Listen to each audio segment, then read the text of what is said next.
En este vídeo vamos a ver algunos consejos prácticos para el trabajo de fin de estudios, bien sea un trabajo de fin de grado o un trabajo de fin de máster. ¿Nos acompañas?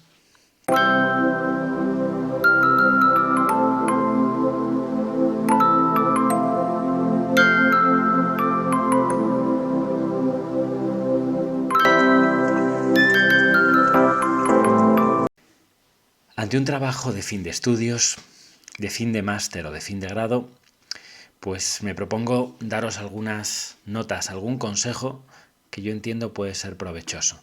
Tomadlos si os sirven, si no, desechadlos. Lo primero que yo os recomendaría es el tema.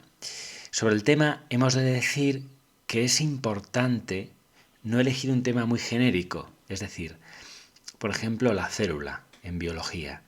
Si elegimos la célula, como es un tema con tanto contenido, que se ha investigado tanto, etcétera, ya se conocen sus mitocondrias, su sistema, cómo funciona, etcétera, la capa que lo recubre, todo, ya tiene extensa literatura. Entonces no podremos realmente aportar nada o no podremos profundizar en nada. Por ello hemos de ir mucho más a algo específico. Por ejemplo, el comportamiento de las mitocondrias ante las invasiones de virus dentro de la célula. Es decir, algo mucho más específico que nos permita profundizar en algo, en algún tema, ¿no? Y dar algo, digamos, novedoso. Este tema, por supuesto, tenéis que consensuarlo con vuestro director, porque el director os dirá si es conveniente o no, si tiene la suficiente entidad y profundidad como para tratarlo, etc.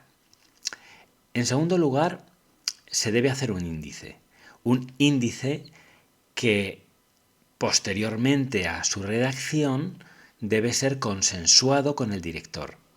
El director os dirá, bueno, este índice está bien o hay que completarlo con un par de epígrafes o hay que quitar estos epígrafes que sobran, es decir, la mente un poco más estructurada y acostumbrada del director posiblemente pues nos pueda ayudar a aquilatar conceptos, a ver si hemos tratado las cuestiones fundamentales de ese tema, etc. De forma que es necesario siempre, tras la confección del índice, consensuarlo con el director.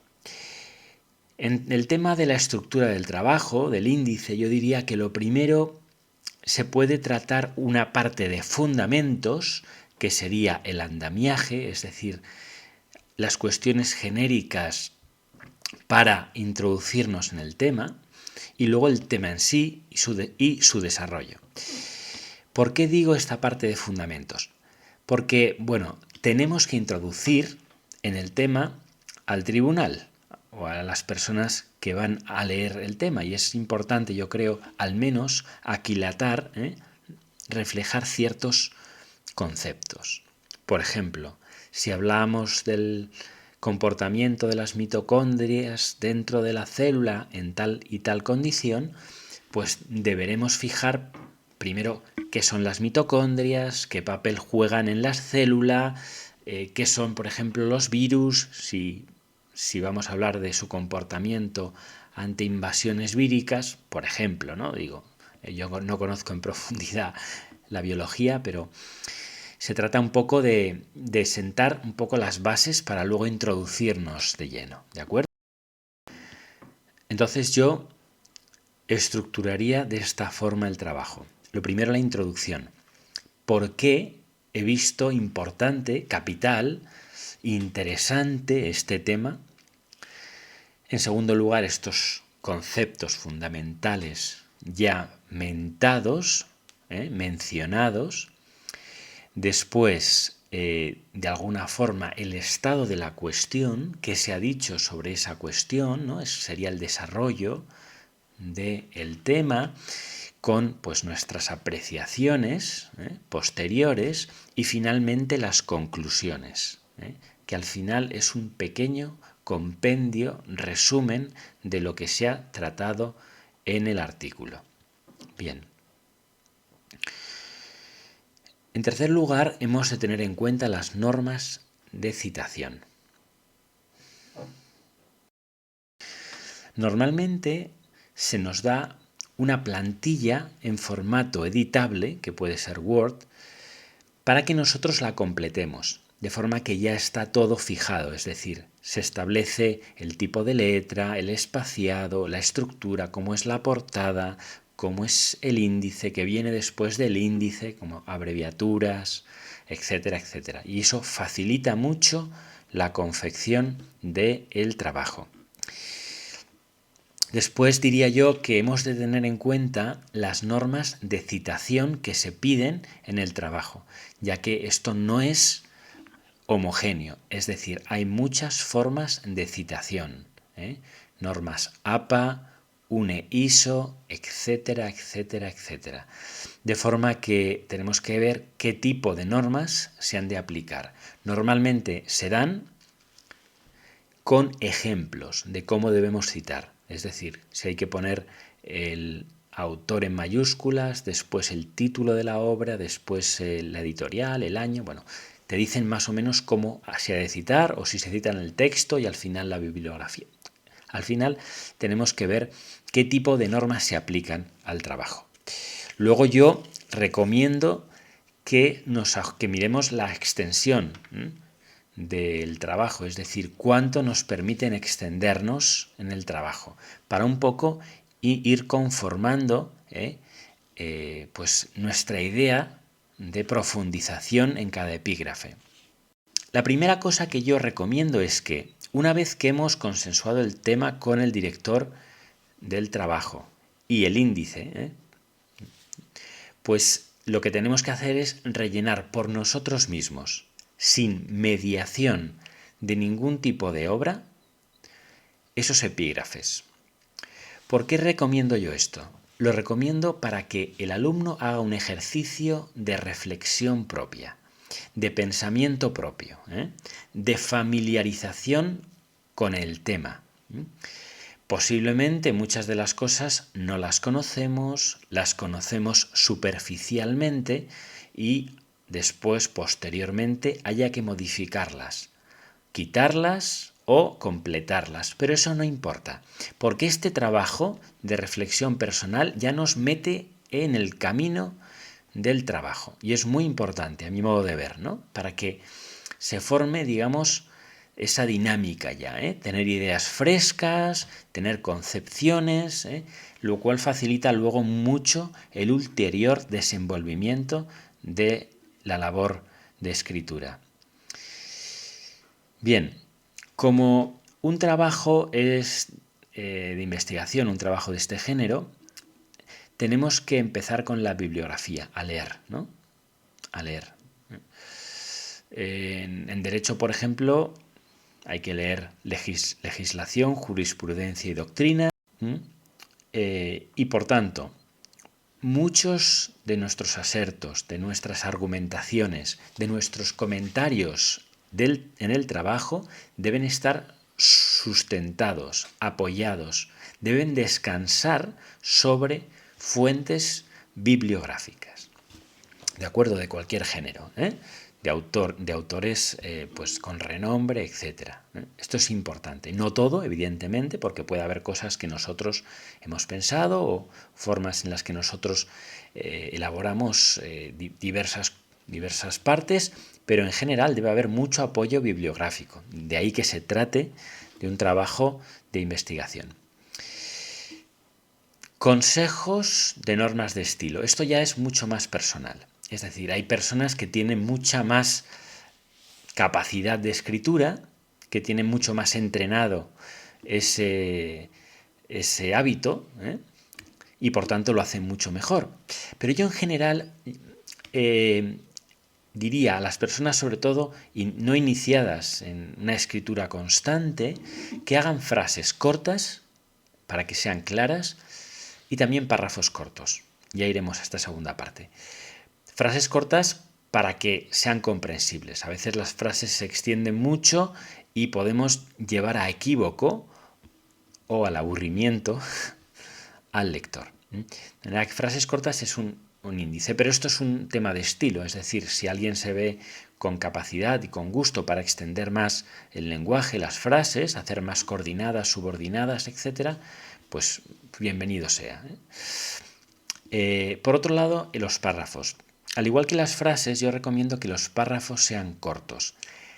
Si los párrafos son muy largos, por ejemplo, de media página o de una página, el lector lee el principio y pasa directamente al siguiente párrafo.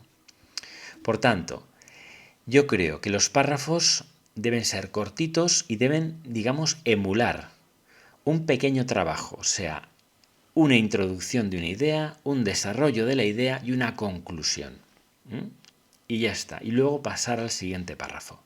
Es lógico que a veces ideas más complejas no se puedan desarrollar en un pequeño párrafo y se requieran varios párrafos. No importa, pero es importante dar ese respiro al lector, esa parte en blanco. Al igual que una sinfonía requiere del silencio para enmarcar lo que viene después, también un trabajo a veces requiere ese silencio para enmarcar diversas ideas, para permitir que haya un respiro al lector. Siguiente consejo, las entregas. Ya que el director en muchas ocasiones condiciona la nota, bien recomendando una puntuación o poniendo directamente un porcentaje de la misma, es necesario hacer cuidadosamente, ejecutar correctamente las entregas. Hace que tengan una reacción pulcra, que no tengan faltas de ortografía ni de gramática. Es decir, en estos trabajos ya se supone que las faltas de ortografía y los errores gramaticales han de ser mínimos y no muy graves. Bueno, en conclusión, el trabajo de fin de estudios es una carrera contra uno mismo. A veces hay que alternar diversas actividades porque a veces resulta un poco cansada, ¿de acuerdo? Esa tarea de estar siempre permanentemente con el mismo tema. Pero hay que hacer, digamos, un ejercicio de constancia. Sin prisa, pero sin pausa, diría el refranero español. En palabras de San Agustín, estudia como si no fueras a morir nunca. Ama como si fueras a morir mañana. Hay que estudiar con calma para penetrarse, para entender lo que se está haciendo, lo que se está leyendo, lo que se está redactando. Y esto es como, digamos, un camino. El camino tiene muchos tramos distintos, algunos asfaltados, algunos arenosos, algunos tramos pedregosos. Y entonces en los pedregosos nos podemos pensar que no avanzamos, pero sí estamos avanzando. Es decir, a veces lo que estamos haciendo es simplemente ordenar la información, ordenar las fuentes, o recogiendo citas o fuentes bibliográficas y no escribiendo. Podemos llevarnos a un error pensando que realmente no estamos haciendo algo fructífero, pero es una parte importante del trabajo. Al igual que yendo por un camino pedregoso no avanzamos tan rápidamente, a veces hay tareas que no nos permiten escribir, pero que en sí mismas son importantes y hay que pasar por ellas. Debemos pasar por el camino pedregoso para continuar por el camino. De forma que no nos agobiemos si estamos ordenando los papeles, la información, no hay ningún problema. Estamos trabajando en nuestro trabajo de fin de estudios. Y por último, el tema de las conclusiones que he dejado para el final porque es importante. Las conclusiones en un trabajo de este género requiere que hagamos un compendio, un resumen de los distintos epígrafes del trabajo. Por ejemplo, si el trabajo tiene 5 capítulos, pondremos, por ejemplo, 5 conclusiones, una, digamos, relacionada con cada capítulo. Podemos añadir algo propio, por supuesto, pero debe haber un resumen de lo que se ha hablado en ese cuerpo del trabajo. Espero que estos consejos os hayan servido, os hayan sido útiles. Gracias por vuestra atención y hasta el próximo vídeo.